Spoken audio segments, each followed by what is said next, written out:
Oi, eu sou o Dri, seja bem-vindo. Esse vídeo vai ser diferente, e talvez até faça parte de um quadro novo, porque o objetivo desse vídeo é contar e até teorizar em cima de algumas perguntas e respostas dos Q&As. Para quem não sabe, de vez em quando o autor responde as perguntas que os fãs fazem para ele. E bom, as pessoas perguntam basicamente qualquer coisa. Algumas o autor responde, outras ele não fala o que a pessoa quer ouvir porque seria spoiler. E algumas dessas perguntas merecem um vídeo. Mas como talvez não dê para fazer um vídeo legal só sobre uma pergunta, eu decidi reunir mais de uma. Acho que vai ficar mais legal assim. E por causa disso, não necessariamente o que vocês viram na thumb e no título vai compor a maior parte do vídeo. Claro, o que vocês viram vai estar no vídeo, mas eu não vou falar só sobre isso. Mas antes do vídeo começar, deixa o like aí, se inscreve no canal. Para quem quiser me ajudar financeiramente, o link do LivePix vai estar na descrição. E para quem quiser comprar os volumes oficiais e traduzidos da Light Novel, um link para a Amazon vai estar aí na descrição. Então dá uma conferida lá para ver se tu tem algum interesse. Se o Otto, que é ligeiramente mais forte que o Subaru e melhor com pessoas, pusesse as mãos no retorno através da morte, o que aconteceria? O Otto é um personagem que vem ganhando bastante destaque nos últimos capítulos, ou melhor, nos últimos arcos. E por ele ter uma boa relação com o Subaru, é natural que a Fandom vá pensar no Otto e tentar relacionar ele ao retorno através da morte. Até porque um dos maiores e mais prováveis candidatos a descobrir sobre o retorno através da morte é o Otto. Mas o que torna essa pergunta absurda é o fato da resposta dela ser um spoiler. Essa foi a resposta que o autor deu para essa pergunta. Spoiler. A pessoa que fez a pergunta ainda acrescentou o detalhe do Otto ainda manter a proteção divina dele, que a gente já sabe que é impossível, já que os fatores de bruxa apagariam a proteção divina do portador se elas entrassem em alguém que tenha uma. Mas vamos deixar isso de lado. Essa questão dele conseguir o retorno eu acho impossível. O único jeito de roubar uma autoridade é matando o usuário, e a autoridade do Subaru torna ele imortal. Fora que o Otto não tem motivos para tentar algo assim. Porém, desde o arco 5, a gente já sabe que o Otto está em posse do tomo do conhecimento. Então, possibilidades interessantes surgem com esse contexto. O Roswell descobriu sobre o retorno, muito provavelmente por causa do tomo. Mas a gente não sabe o quanto o tomo contou para o Roswell. A gente não sabe o que está escrito. Isso é um plot que está em aberto desde o arco 5. Essas tomadas de decisões que o Otto teve por debaixo dos panos foram bem estranhas. Ele fez isso pensando no melhor para a facção Emília, mas por causa de algumas atitudes do Otto, a Fandom começou a suspeitar que talvez ele venha a causar problemas. Um desses momentos acontece no capítulo 14 do arco 8. O Otto diz que a facção não vai ajudar na guerra porque eles não têm motivos para lidar com o problema de outra nação. Essa parte foi só ele tentando arranjar um acordo oficial entre o Abel e a Emília, mas bem antes disso, antes deles sequer chegarem em Garkala, ele já tinha metido uns papos desse, falando que ele só pegaria o Subaru e a Ren e deixariam Voláquia para lidar com suas crises, mesmo sabendo que muita gente iria morrer.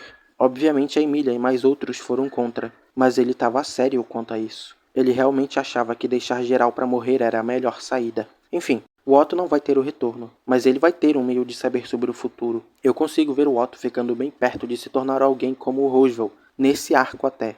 Ele sempre teve essa natureza super protetora pelos amigos dele. No arco 9 ele até falou que seria a voz da razão da facção Emília. Talvez esse spoiler que o autor respondeu vá ser desenvolvido nesse arco, principalmente agora que o Subaru foi selado. E como a Beatrice foi junto, não tem como confirmar se ele está vivo. E outra, tem um pessoal na torre ainda, então ainda pode ser que eles encontrem o livro que o Subaru escondeu. O Garfield reconhece o alfabeto japonês porque ele já viu o Subaru usando ele. A gente viu isso numa side story. E pode ser que a Petra também reconheça, porque esse seria o motivo de ela ter ido para a torre. Eu falo sobre isso no resumo. Eu esqueci qual capítulo, mas é o que o Subaru foi selado, eu acho. Foi o que eu cravei naquele resumo. Eu acho que o objetivo da Petra, narrativamente no arco 9, vai ser ler o livro do Subaru. E quando isso acontecer, e ela dizer pra geral que achou o livro dos mortos do Subaru, o Otto vai surtar. E aí, ele talvez use o tomo do mesmo jeito que o Roswell usava, até talvez perder o controle. Ele tem um jeito bonito de falar,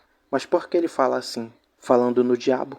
O palhaço que armou contra a própria facção diversas vezes também vai ser um tópico nesse vídeo. E uma coisa interessante sobre o Roswell é a sua relação com o Hector. No arco 4, a gente viu que enquanto ainda era Roswell A, ele enfrentou o Hector numa tentativa de defender o santuário, que estava sob ataque do Bruxo da Melancolia. A derrota que o Roswell sofreu naquele momento foi extremamente humilhante. Tanto é que ele adotou o jeito de falar do Hector. Essa foi a resposta que o autor deu, que ele fala assim para se lembrar de uma derrota humilhante. E essa derrota foi a que a gente viu no arco 4, no flashback do Roswell. Mas essa batalha, ao que tudo indica, teve um round 2. A gente já sabe há muito tempo que o Clyde é bem antigo, da Era das Bruxas até. Na Rota da Ganância, nós vemos o Clyde falando sobre a Equidna, e ao que parece, ele a conhece de cara, e mais do que isso, a considera um perigo para o mundo. Um perigo para um mundo que não deveria estar vivo. Mas isso é contraditório, né? Afinal, como a gente viu numa side story de ReZero, o Roswaal e o Clyde têm um contrato de parceria. O cara odeia a Equidna e está disposto a matar ela. E o Roswaal vai lá e faz um contrato com ele?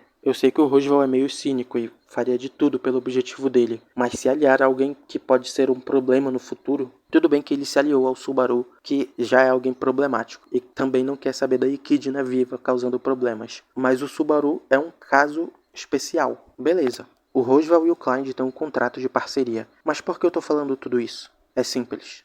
Não sei se você chamaria isso de relacionamento deles, mas eu gostaria de saber como ele começou a conhecer o Clyde. Tudo isso se interliga nessa pergunta que, como vocês viram, foi feita no mesmo Q&A. A relação entre esses dois já tem muito tempo. Como o autor disse, eles começaram a se conhecer desde 400 anos atrás, na Era das Bruxas, e o motivo deles terem se unido é revelado na Rota da Ganância. O Subaru tá lá, tentando reunir informações para derrotar o Clyde, e quando ele pede informações para o Roswaal, o Marquês responde que eles se uniram para derrotar um certo inimigo. Existem outras implicações no que o Roswaal disse também, que é o fato do Roswaal dizer que o timing foi conveniente. Isso deixa dúvida, né? Como assim conveniente? Conveniente para quê? Para derrotar o Hector? Porque realmente, o que o Clyde tem a oferecer que seria necessário para se derrotar o Hector? Até agora, a gente viu pouco do que o mordomo dos Mathers é capaz. A gente só viu ele usando essa autoridade que ele tem, mas os poderes dela a gente já sabe. Outra habilidade curiosa que o Clyde tem é a capacidade de enxergar almas.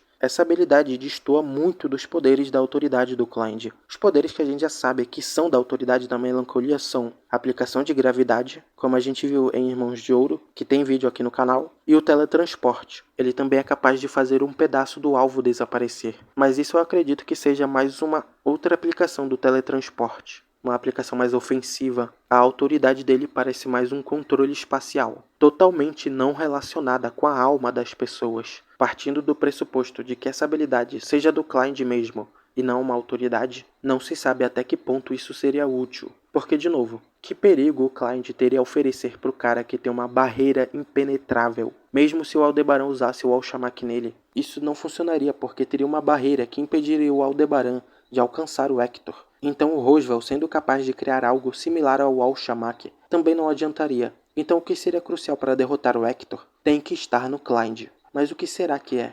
Eu tô pensando seriamente em fazer um quadro disso. Tem muita pergunta que pode virar um vídeo legal. E eu vou nomear esse quadro como um Rei Alguma Coisa. Eu prefiro que não seja um nome longo. Quando eu postar esse vídeo, talvez eu já tenha decidido um nome. E vai estar lá, bonitinho, numa playlist. Mas e aí? O que achou das perguntas? E as respostas? Não esquece de falar o que tu acha também. A aba de comentários está aí para dar aquele espaço para discussões.